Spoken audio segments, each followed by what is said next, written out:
Buenos días, nosotros somos el grupo conformado por Simón Sapunar, Alberto Pullman, Diego Silva y Thomas Fletcher. El tema que se nos asignó fue los perros de Pavlov, principalmente un tema controversial desde nuestro punto de vista. Los puntos que veremos será los datos sobre el autor, Iván Pavlov, el experimento en sí, de qué trató, el lado fúnebre o el lado oscuro que conlleva a este experimento y después una conclusión que va a recabar toda la información expuesta dentro del PowerPoint, entre otras más. Bueno, para comenzar, Iván Pablo. ¿Quién fue él? Vamos a hablar un poco de los datos más importantes que él tuvo y su formación que lo llevó a hacer el experimento de los perros. Bueno, él nació el 26 de septiembre de 1849 en Rizán, donde al ser un hijo de un sacerdote ortodoxo, comenzó a estudiar teología. Más adelante, por temas de su vida, se cambió a medicina y a química en la Universidad de San Petersburgo, donde ahí empezó a desarrollar un poco más lo que quería hacer y empezó a encontrar un poco más sus curiosidades. Ahí fue cuando se convirtió en director del área de medicina experimental, donde pasó 10 años centrando en investigar el aparato digestivo y los jugos gástricos.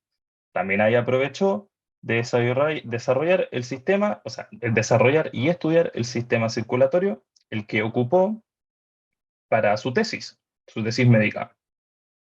Gracias a su tesis médica, él fue ayudante de laboratorio en el departamento de Ustimovich, Fisiología del Instituto Veterinario, donde ahí empezó ya a descubrir lo que quería estudiar y lo que quería experimentar.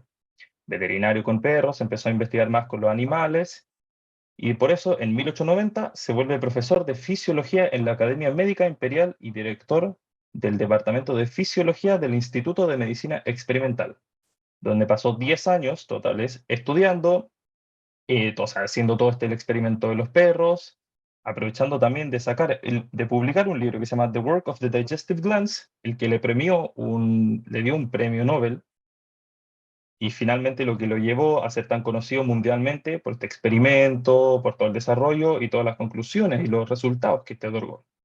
Finalmente, el 27 de febrero de 1936, en Leningrado se murió, perdón, con 86 años.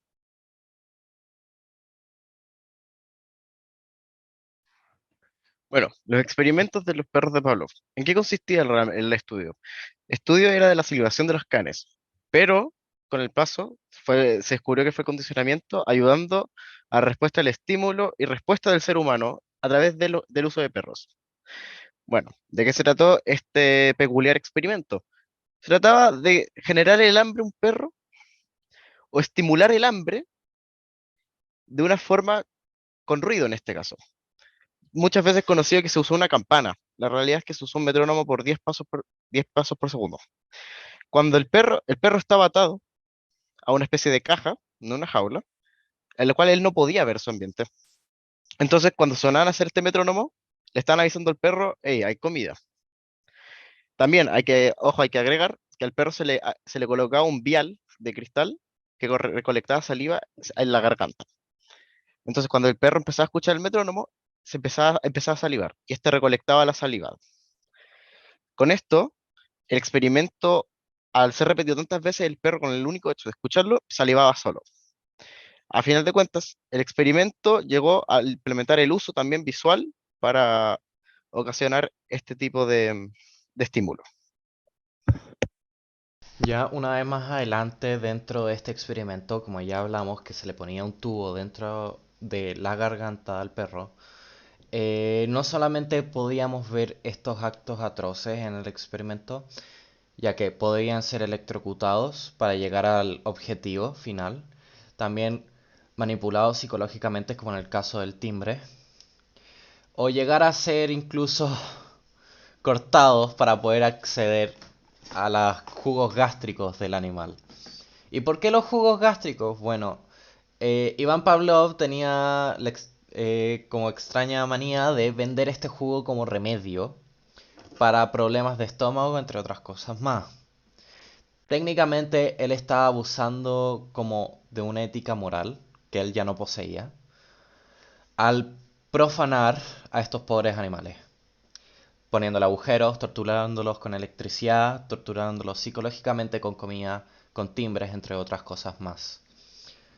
Por eso consideramos que también es un acto bien oscuro en comparación a épocas diferentes, de nuestro punto de vista, es algo muy poco ético.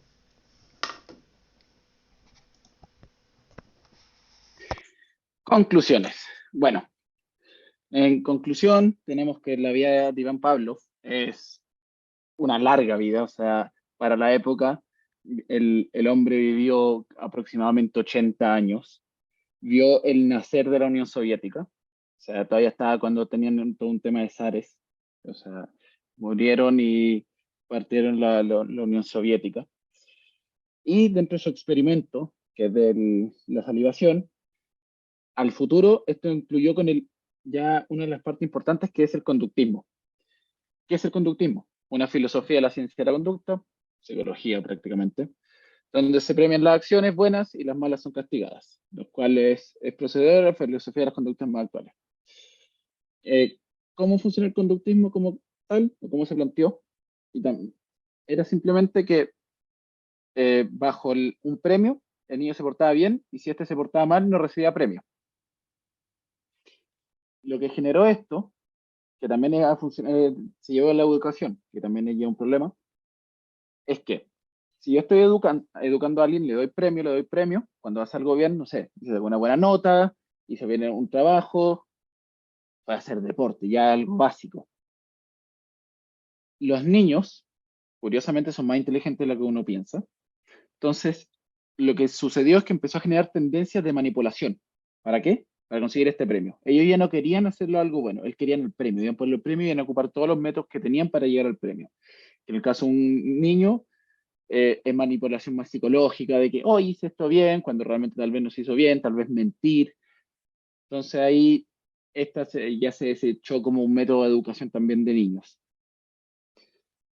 Ayuda a comprender los procesos de aprendizaje asociativo, nuevamente, cuando alguien asocia algo, después, al simplemente entender eso, ya sabe cómo funciona el resto. Por ejemplo, si a uno le dicen, desde chico le enseñan que no hay que comer cosas crudas como el pollo o el cerdo, uno lo asocia que trae enfermedades. Eso es un caso extremo de aprendizaje asociativo, pero llega a ser. Genera hábitos de conducta mediante el esfuerzo al ayudar al desarrollar el condicionamiento instrumental.